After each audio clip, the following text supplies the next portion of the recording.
রহমানির রহিম। শিক্ষার্থী বন্ধুরা, তোমরা কেমন আছো? নিশ্চয়ই ভালো আছো এবং স্বাস্থ্যবিধি মেনে চলতেছো। আর আমাদের যে কুমিল্লা মডার্ন হাই স্কুলের প্রধান শিক্ষকের তত্ত্বাবধানে যে ক্লাসগুলো দেওয়া হইতেছে, অনলাইন ক্লাস, তোমরা এগুলা ভালোভাবে বাসায় বসে দেখতেছো এবং সামনের যে পরীক্ষা আছে সেই পরীক্ষার প্রস্তুতি নিতেছো। আমি আজকে তারই ধারাবাহিকতা আমি আজকে নবম দশম শ্রেণীর উচ্চতর গণিত বিষয়ের স্থানাঙ্ক জ্যামিতির অংশের অনুসরণী 11.2 নিয়ে আলোচনা করব। 11.2 দশম শ্রেণীর শিক্ষার্থীদের আগেই শেষ হয়েছে নবম শ্রেণীতে, কিন্তু নবম শ্রেণীর শিক্ষার্থীদের জন্য সম্পূর্ণ নতুন। কিন্তু দশম শ্রেণীর শিক্ষার্থীরা যেহেতু নবম শ্রেণীতে করছো, এই চ্যাপ্টারটা প্রায় বলে গেছো। তোমরাও যদি এটা ভালোভাবে দেখো তাহলে তোমরাও উপকৃত হবে আশা করি। দেখো, আমি এই অধ্যায়ের ত্রিভুজের ক্ষেত্রফল, চতুর্ভুজের ক্ষেত্রফল কিভাবে নির্ণয় করে সেগুলো নিয়ে আলোচনা করব। দেখো, একটা ত্রিভুজের এ বি সি তিনটে শীর্ষবিন্দু দেওয়া আছে। আমি একটা ত্রিভুজের তিনটা শীর্ষবিন্দু লিখছি এখানে। দেখো, এক এ বি সি, এই তিনটা শীর্ষবিন্দু দেওয়া আছে। এই ত্রিভুজের ক্ষেত্রফল নির্ণয় করার দুইটা পদ্ধতি নিয়ে আমি আজকে তোমাদের আলোচনা করব। আগে আমি একটু এই ত্রিভুজটা যে এ বি সি, এই তিনটা বিন্দু আছে, এই বিন্দু দেওয়া থাকলে ত্রিভুজের ক্ষেত্রফল নির্ণয়ের যে দুইটা পদ্ধতি, দুইটা সূত্র নিয়ে একটু আলোচনা করি। এ বি সি ত্রিভুজের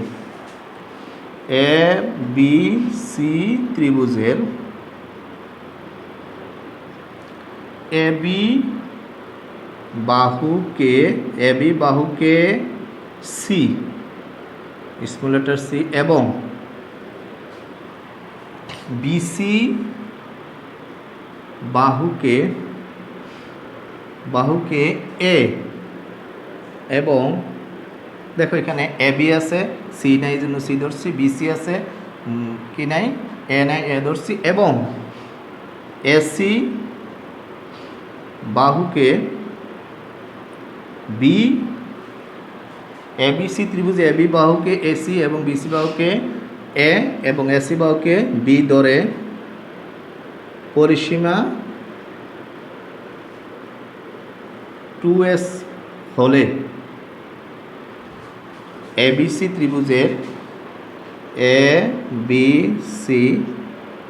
ত্রিভুজের ক্ষেত্রফল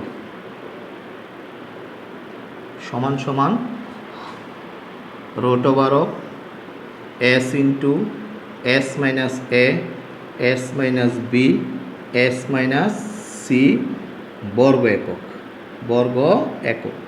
শিক্ষার্থীরা, তোমরা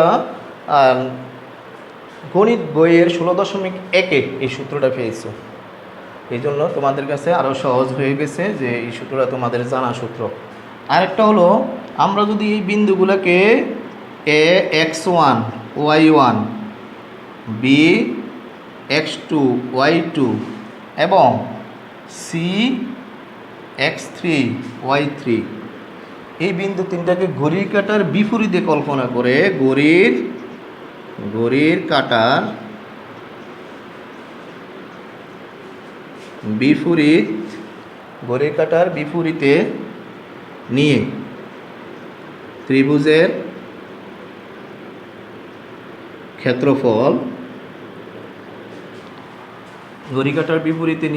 ক্ষেত্রফল, সমান সমান আমরা লিখতে পারি হাফ, এই যে x1 y1,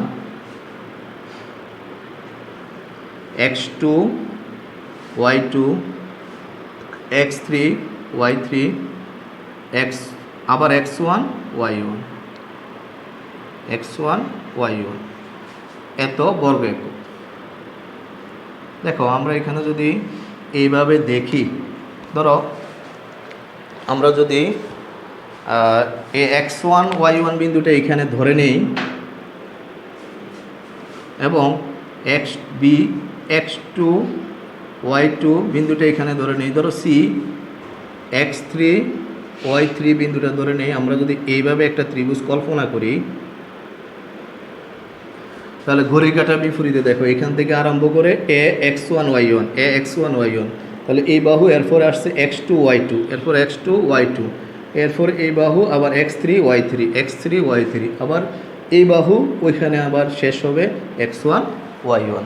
এই দুইটা সূত্র ব্যবহার করে আমি এই ত্রিভুজটার যে শীর্ষবিন্দু 3টা দেওয়া আছে এই 3টা বিন্দুর সাহায্যে ত্রিভুজ অঙ্কন করে 2টা নিয়মে ক্ষেত্রফল তোমাদেরকে দেখাবো। তোমরা মনোযোগ দিয়ে দেখো। ক্ষেত্রফল দেখানোর আগে আমি এই ত্রিভুজটা একটু গ্রাফের মধ্যে অঙ্কন করি। দেখো 2 - 4 আমাদের যদি এখানে 2 - 4 কল্পনা করি এই চিত্রটার মধ্যে, গ্রাফটার মধ্যে দেখো 2 - 4, এই 2 - 4 হলো এখানে, এটা হলো কত -4, এই বিন্দুটা একটা, এটা হলো আমাদের কোন বিন্দু এ বিন্দু, এ বিন্দুটা বসাইলাম কত 2 - 4। এবার আসো বি বিন্দুটা বসাই -4, বি বিন্দু হলো এদিকে, আমরা যদি আরেকটা নেই তাহলে বি বিন্দুটা হবে কত -4 -4 4, তাহলে আমরা যদি এদিকে আরেকটা নেই তাহলে -4 4 এইখানে আসে, এটা হলো কোন বিন্দু বি বিন্দু, বি বিন্দু -4 4। তারপরে দেখো আমরা যদি সি বিন্দুটা কল্পনা করি 3 3 3 3 এইখানে 3 3, তাহলে এটা হলো কত সি বিন্দু। তাহলে আমরা এটা যোগ করলে দেখো এ একটা ত্রিভুজ হয় এই, তাহলে আমরা এখান থেকে পাইলাম কি এ বি সি ত্রিভুজ, এ এ বি সি এই ত্রিভুজটা পেলাম। ঠিক আছে, তাহলে আমরা এখান থেকে এই যে ত্রিভুজটা পেলাম এই ত্রিভুজটার ক্ষেত্রফল 2টা পদ্ধতিতে নির্ণয় করব। এখন আমরা এখানে আছে দেখো এ বি, এটাকে আমরা সি ধরলাম, এখানে আছে কি এ সি, এটাকে আমরা কি ধরবো বি ধরবো, এখানে আছে বিসি, এটাকে ধরবো আমরা কি এ। তাহলে 3টা বাহুর দৈর্ঘ্য, তাহলে 3টা বাহুর দৈর্ঘ্য আমরা প্রথমে বের করি। এ বি বাহুর দৈর্ঘ্য, এ বি বাহুর দৈর্ঘ্যকে আমরা কি দ্বারা প্রকাশ করছি A B C, root over of, দেখো root over of A B. আমরা সূত্রটা ইচ্ছা করলে আমরা এখানে লিখতে পারি, দেখো আমরা যেহেতু ভুলে গেছি x2 - x1 whole square plus y2 - y1 whole square একক। তাহলে দেখো x2 - আমি একবার সূত্রটা লিখছি আর দ্বিতীয়বার আর লিখবো না, দ্বিতীয়বার ডাইরেক্ট করব। দেখো এখান থেকে আমরা বলতে পারি আমাদের x2 কত এ বি, x2 হলো -4 আর x1 হলো কত 2, তাহলে আমরা লিখতে পারি কি -4 সূত্রের মাইনাস x1 হলো 2 হোল স্কোয়ার প্লাস y2 কত y2 হলো 4 আর y1 কত 4, আমি 4 লিখলাম y2 আর এখানের মাইনাস এখানের মাইনাসে প্লাস হয়ে গেল 4 হোল স্কোয়ার, এত একক। তাহলে আমরা এখান থেকে দেখো কি পাই -2 -4 -6 6 6 কত 36 প্লাস 8 8 8 64, তাহলে আমরা যোগ করলে এটা হয়ে যায় কত 100 = 10 একক। তাহলে আমরা সি সমান পাইলাম কত 10 একক, সি সমান কত পাইছি 10 একক। এবার আমরা একটা বাহুর দৈর্ঘ্য বের করছি, আর একটা বাহুর দৈর্ঘ্য দেখো এ বি বের করছি, এবার আমরা বিসি বের করি। বিসি বাহুর দৈর্ঘ্য, এবার আমি কিন্তু সূত্র আর লিখবো না, ওই যে x2 - x1 y2 - y1, বিসির ক্ষেত্রে দেখো x2 হলো 3 আর x1 হলো কত -4, তাহলে আমরা বলতে পারি 3 -4 আর মাইনাস মাইনাসে plus 4 whole square plus y2 হলো কত 3 মাইনাস এখানে আছে y1 হতো 4 হোল স্কোয়ার, এত একক। তাহলে আমরা একেবারে দেখো 4 3 7 7 7 49 লিখতে পারি, এখানে 49 প্লাস এখান থেকে -1 হোল স্কোয়ার মানে 1, তাহলে এখানে আসে কত 50, এটাকে আমরা লিখতে পারি 5√2 একক।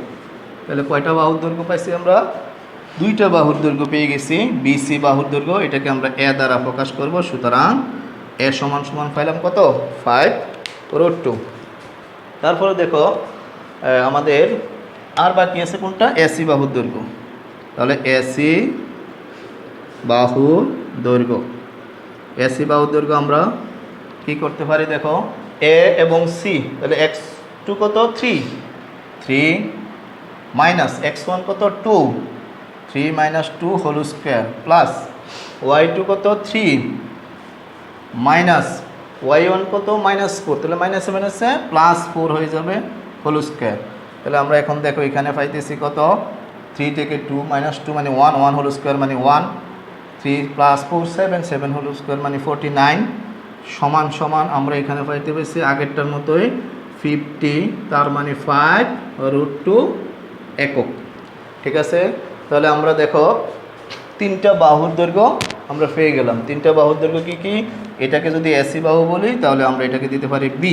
তাহলে এ পাইছি কত? আমরা যদি এ পাইছি 5√2, বি পাইছি 5√2। আমি যদি বাহুর দৈর্ঘ্যগুলো এখানে লিখে ফেলি, দেখো এ হলো 5√2, বি হলো তাও 5√2, সি হলো, সি পাইলাম কত আমরা 10। তাহলে তিনটা বাহুর দৈর্ঘ্য আমরা বের করে ফেলছি। এবার আমরা দেখো সূত্র প্রয়োগ করে অঙ্কটা করতে পারবো। আমাদের সূত্রটা ছিল কি? √s into s minus A S minus B S minus C. তাহলে এসটা হলো অর্ধপরিসীমা। তাহলে আমরা যদি অর্ধপরিসীমা এস বের করতে চাই, দেখো কীভাবে বের করব। অর্ধপরিসীমা এস সমান সমান A plus B plus C by কত 2 একক। আমাদের এ আছে, এ হলো কত 5√2 প্লাস বি কত 5√2 প্লাস সি কত 10, নিচে কত 2। তাহলে আমরা এটা যোগ করলে হয় কত 10√2 প্লাস 10। তাহলে এখানে পাই কত 2। তাহলে আমরা এখান থেকে পাই, দেখো 2 কমন নিলে 5√2 প্লাস 5/2। এখান থেকে 2 কাটা যায়, তাহলে আমরা লিখতে পারি 5 প্লাস 5√2। এত একক অর্ধপরিসীমা পেয়ে গেছি আমরা। অর্ধপরিসীমাটা কত পাইছি? 5 প্লাস 5√2। তাহলে আমাদের সূত্রটা ছিল কি? ত্রিভুজের ক্ষেত্রফল আমরা জানি এ বি সি ত্রিভুজের ক্ষেত্রফল কত? √s into s minus A S minus B S minus C একক। আবার দেখো আমাদের সবগুলো মান বের করা আছে, এ আছে, বি আছে, সি আছে এবং এস বের করা আছে। তাহলে আমরা শুধু মানগুলো বসাই দিলে ক্ষেত্রফল পেয়ে যাব। দেখো এস কত 5 প্লাস 5√2। ঠিক আছে, তারপরে দেখো এখানে আবার এস কত 5 প্লাস 5√2 মাইনাস আমাদের এ কত 5√2। এবার দেখো এস আবার 5 প্লাস 5√2 মাইনাস বি কত? বি হলো 5√2 প্লাস আবার এস কত 5 প্লাস 5√2। আমাদের সি কত? সি হলো 10। এটা হবে বর্গ একক। কি বর্গ একক? তাহলে আমাদের এখানে দেখো 5 প্লাস 5√2 এটা রেখে দিলাম, 5 প্লাস 5√2। এখানে দেখো এই 5√2 বাদ যায়, 5√2 বাদ যায়। আর এখানে থাকে 5 প্লাস কত 5, তাহলে থাকে কত 5 প্লাস 5 ইন্টু 5, এখানে ইন্টু 5। আর এখানে থাকে দেখো 5√2 মাইনাস 5, কারণ 10 থেকে -10 থেকে 5 গেলে কত -5। তাহলে আমরা দেখো এই 5 5 কত 25, 25কে বর্গমূল করলে হয় 5। আমি রুটের বাইরে নিয়ে আসলাম এটা। আর এটা দেখো 5 2√2 প্লাস 5 আবার 5 মাইনাস 5√2 এত বর্গ একক। তাহলে এটা আমাদের একটা সূত্র হয়, দেখো কি সূত্র? a স্কোয়ার মাইনাস বি স্কোয়ারের সূত্র, 5√2 whole square minus 5√2 whole square. আমাদের এটা হবে, এই জায়গাটা হবে 5√2 মাইনাস 5। তাহলে আমাদের এ হলো 5√2, বি হলো 5, তাহলে হবে 5 হোল স্কোয়ার। এটা যদি আমি এখান থেকে ক্যালকুলেশনটা দেখাই, দেখো 5√5 5 25 আর এখানে হলো 2 50, তাহলে কত হয় 50। আর এখানে হবে 5 5 25 বর্গ একক, তাহলে কত হয় 5। এখানে হবে 25 বর্গ একক, 5 ইন্টু 5 তাহলে কত 25 বর্গ একক। তাহলে আমাদের দেখো ত্রিভুজের ক্ষেত্রফলটা কত এসে গেল 25 বর্গ একক।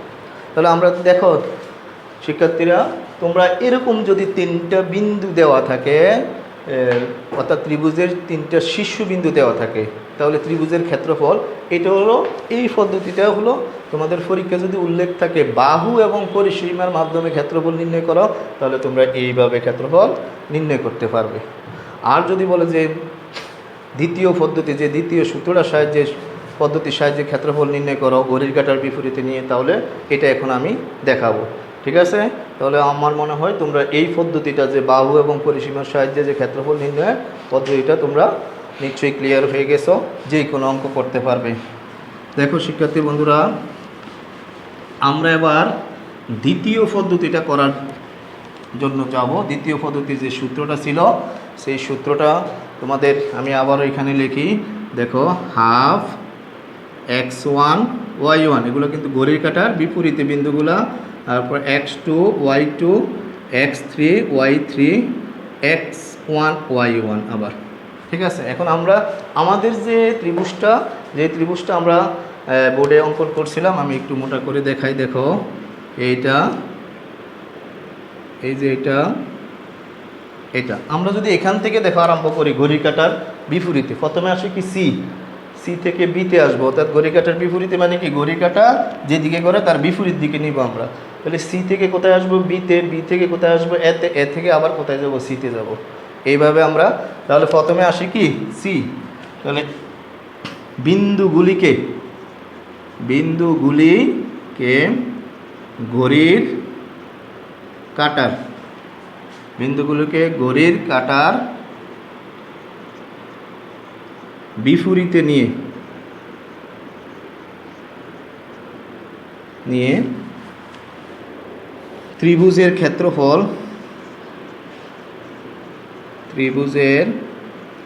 ক্ষেত্রফল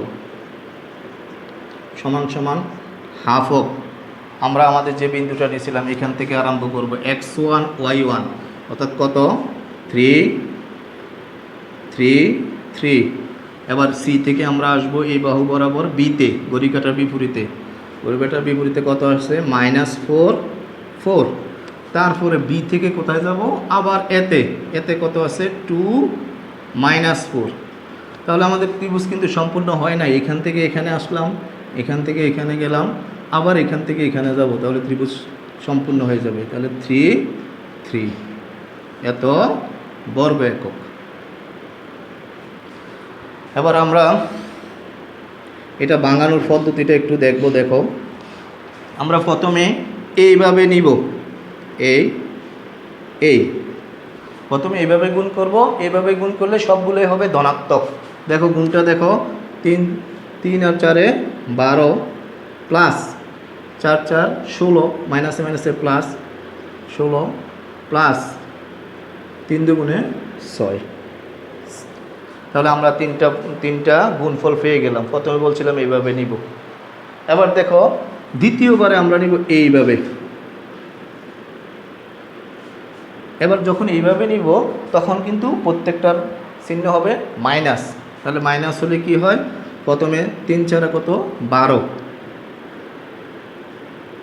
আর এখানে প্লাসে মাইনাসে কি হয়? মাইনাস।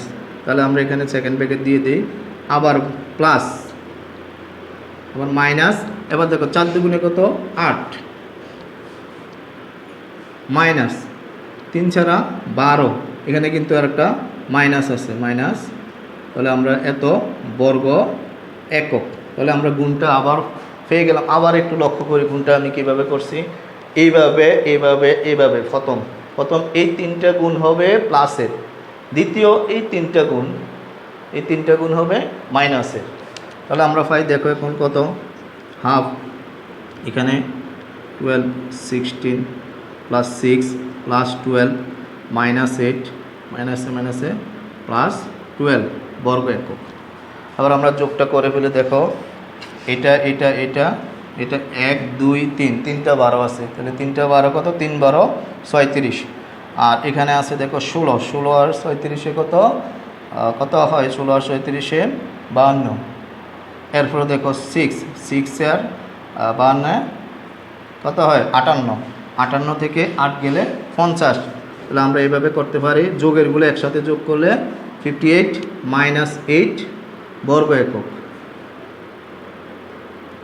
এখন দেখো এখান থেকে আমরা পাই 50 কাটাকাটি করলে 25 বর্গ একক। দেখো আমরা বলছিলাম এই ত্রিভুজটার ক্ষেত্রফল দুই পদ্ধতিতে বের করব। তাহলে প্রথম পদ্ধতিতে যখন ক্ষেত্রফল বের করছিলাম 25 পাইছি, এখন দ্বিতীয় পদ্ধতিতে যখন ক্ষেত্রফল বের করলাম 25। তাহলে আমরা দুইটা পদ্ধতি শিখলাম। একটা পদ্ধতি, প্রথম পদ্ধতিটা ছিল কি, বাহু এবং পরিসীমার সাহায্যে ত্রিভুজের ক্ষেত্রফল। তারপরে নির্ণয় করছি কি, ঘড়ি কাটার বিন্দুগুলোকে ঘড়ি কাটার বিপরীতে নিয়ে কি ত্রিভুজের ক্ষেত্রফল নির্ণয় করছি। এইভাবে আমরা ত্রিভুজের ক্ষেত্রফল, যে কোনো ত্রিভুজের ক্ষেত্রফল এই দুইটা পদ্ধতিতে নির্ণয় করতে পারবো।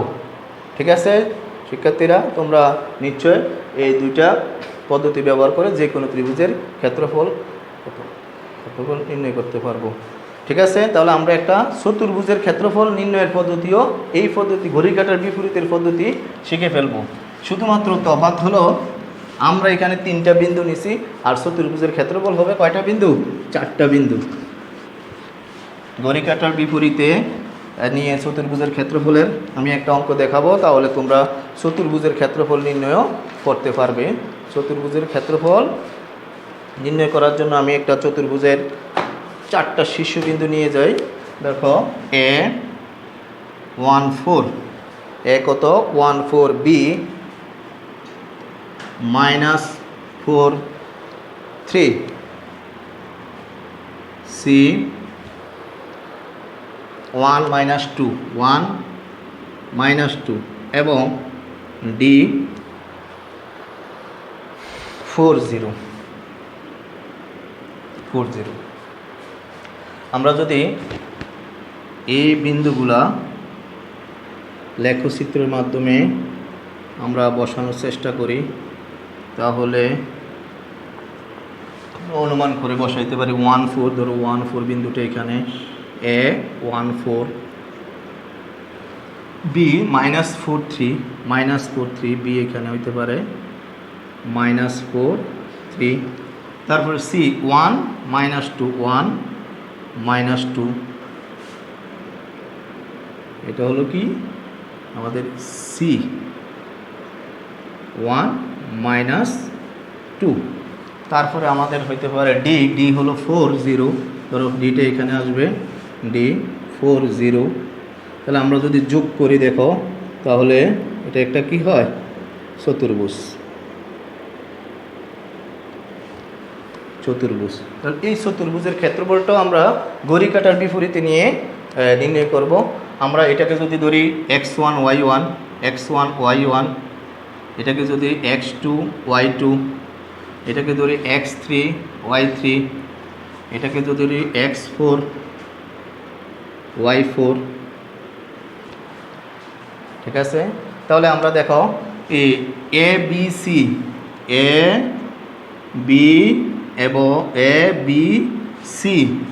এবং D বিন্দুগুলিকে ঘড়ির কাটার বিপরীতে নিয়ে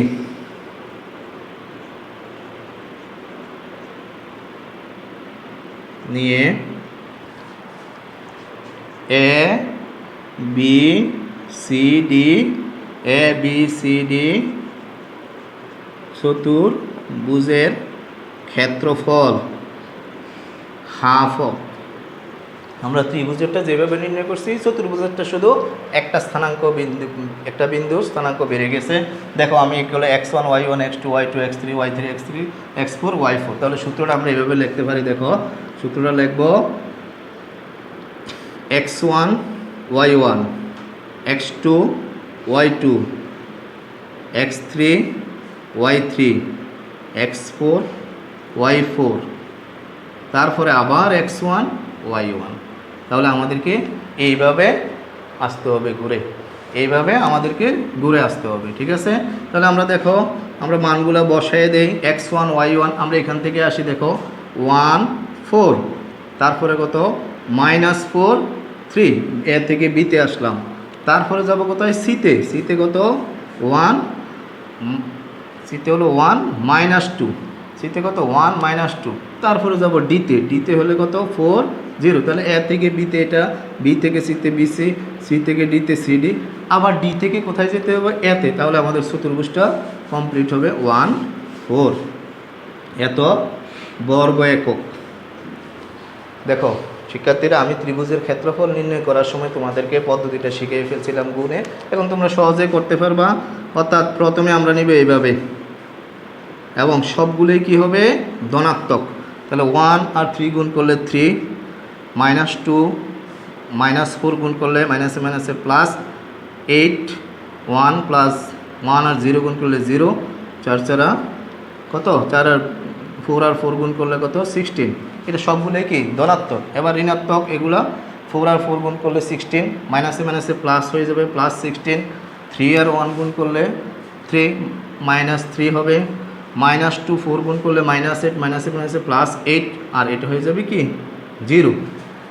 ঠিক আছে, এত বর্গ একক। এবার আসো দেখো 3 আমরা যদি যোগ করি 16 আর 16 32, 8 8 16, 3 16 48, 51, এই 3 3 কাটা যায়, তাহলে আমরা এখান থেকে বলতে পারি 48, আর তাহলে এখানে আছে কত 2, এটা কাটাকাটি করলে 24, তাহলে আমরা বলতে পারি চতুর্ভুজের ক্ষেত্রফলটা এত বর্গ একক। ঠিক আছে শিক্ষার্থী বন্ধুরা, তোমরা দেখো চতুর্ভুজের ক্ষেত্রফল নির্ণয় করেও দেখালাম। ঠিক আছে, চতুর্ভুজের ক্ষেত্রফল নির্ণয় করে দেখালাম কত, আমাদের যদি 4টা বিন্দু থাকে ঘড়ির কাঁটার বিপরীতে নিয়ে। ঠিক আছে, ঘড়ির কাঁটার বিপরীতটা আরও একটু ক্লিয়ার হবে। দেখো 1 4, এর পরে আমি কত নিলাম, এই বিপরীতে আস ঘড়ির কাঁটা যাবে, এর পরে কত আসছে বি, এর 1 4 বসাইলাম, বি এর -3 3 -3 4 3 বসাইলাম, তারপরে বসাইলাম সি এর 1 -2 1, সি এর কত 1 -2 1 -2 বসাইলাম, তারপরে আবার কোথায় গেলাম ডিতে, ডি 4 0। আমাদের চতুর্ভুজ কমপ্লিট করার জন্য এতে যেতে হবে কত 1 4 বর্গ একক। গুণটা আবার তোমাদের পরিষ্কার হওয়ার জন্য, অর্থাৎ ক্লিয়ার হওয়ার জন্য ব্যাপারটা আবার দেখো, 1 আর 3 এইভাবে প্রথমে গুণ হবে, তারপরে গুণ করছিলাম আমরা এইভাবে, তাহলে প্রথম গুণটা যখন এইভাবে করছি তখন আমাদের সবগুলা ছিল বলছিলাম কি ধনাত্মক, তারপরে যখন এইভাবে করছি তখন আমাদের গুণ হয়ে গেছে কি ঋণাত্মক। তাহলে আমরা গুণটা তোমরা অবশ্যই করতে পারবা, ধনাত্মকগুলো একদিকে, ঋণাত্মকগুলো, তারপর যোগ বিয়োগ করে আমরা কত পাইলাম 48, তাহলে 48 কাটাকাটি করলে 24 বর্গ একক। তাহলে আমরা এটা কিসের ক্ষেত্রফল নির্ণয় করলাম, চতুর্ভুজের ক্ষেত্রফল। এইভাবে বলছিলাম এই পদ্ধতিতে বিন্দুগুলোকে ঘড়ি কাটার বিপরীতে নিয়ে তোমাকে যদি চতুর্ভুজের জায়গায় পঞ্চভুজ দেওয়া থাকে, পঞ্চভুজের 5টা শীর্ষবিন্দু দেওয়া থাকে, ঠিক, তাহলে একটা স্থানাঙ্ক বেড়ে যাবে, একটা স্থানাঙ্ক বেড়ে পঞ্চভুজ হবে, তখন ঘড়ি কাটার বিপরীতে নিয়ে তখন x1 y1 x2 y2 x3 y3 x4 y4 x5 y5 আবার x1 y1, তাহলে তখন হবে এটা পঞ্চভুজের। ঠিক, ষড়ভুজ বলে ষড়ভুজ এভাবে ক্ষেত্রফল নির্ণয় করতে পারবো আমরা। এই পদ্ধতিতে তোমাদের বইয়ের অনেকগুলো অঙ্ক আছে, চতুর্ভুজ পঞ্চভুজের অঙ্ক আছে এবং ষড়ভুজের অঙ্ক আছে। এই অঙ্কগুলো তোমরা বাসায় বসে ক্ষেত্রফল নির্ণয় করবা। এবং ত্রিভুজের ক্ষেত্রফল নির্ণয় আমি 2টা পদ্ধতি দেখাইছি, বসে ত্রিভুজ যেখানে আছে ত্রিভুজের ক্ষেত্রফল, চতুর্ভুজ যেখানে আছে চতুর্ভুজের ক্ষেত্রফল, ষড়ভুজ যেখানে আছে ষড়ভুজ, পঞ্চভুজ যেখানে আছে পঞ্চভুজ ক্ষেত্রফল নির্ণয় করতে পারবা। অর্থাৎ এই অধ্যায়টার যত অঙ্কগুলো আছে সবগুলো অঙ্কেই তোমরা আমি নিশ্চিত ভালোভাবে করতে পারবা। আর এই ক্লাসগুলা তোমরা ভালোভাবে বাসায় মনোযোগ দিয়ে দেখো, দেখে বোঝার চেষ্টা করো। আর যেটা বোঝো না আমাদের সাথে আমাদের মোবাইল নাম্বার আছে, মোবাইল নম্বরে যোগাযোগ করো যে স্যার এই অংশটা বুঝি না, তাহলে আমরা বোঝানোর চেষ্টা করব। ঠিক আছে, আর মনোযোগ দিয়ে ক্লাসগুলো দেখো, বাসায় স্বাস্থ্যবিধি মেনে চলো। এবং আমরা বারবার বলি যে এই কোভিড-19-এর 3টা জিনিস সবচেয়ে গুরুত্বপূর্ণ। একটা হলো বারবার 20 সেকেন্ড ধরে হাত ধোয়া, বের হলে মাস্ক ব্যবহার করা এবং সামাজিক দূরত্ব বজায় রাখা। তাহলে এই 3টা পদ্ধতি যারা ভালোভাবে বজায় রাখবে ইনশাল্লাহ তারা এই রোগটা থেকে রেহাই পাবে বলে আমরা আর তোমরা সুস্থ থাকো এবং ক্লাসগুলো ভালোভাবে দেখো, যেন আমাদের যে প্রধান শিক্ষক জনাব AK আখতার হোসেন স্যার যে উদ্যোগ নিয়েছেন এই উদ্যোগটা ভালোভাবে সফল হয়, এই আশাবাদ ব্যক্ত করে আমি আমার কথা শেষ করলাম। ধন্যবাদ সবাইকে। আসসালামু আলাইকুম।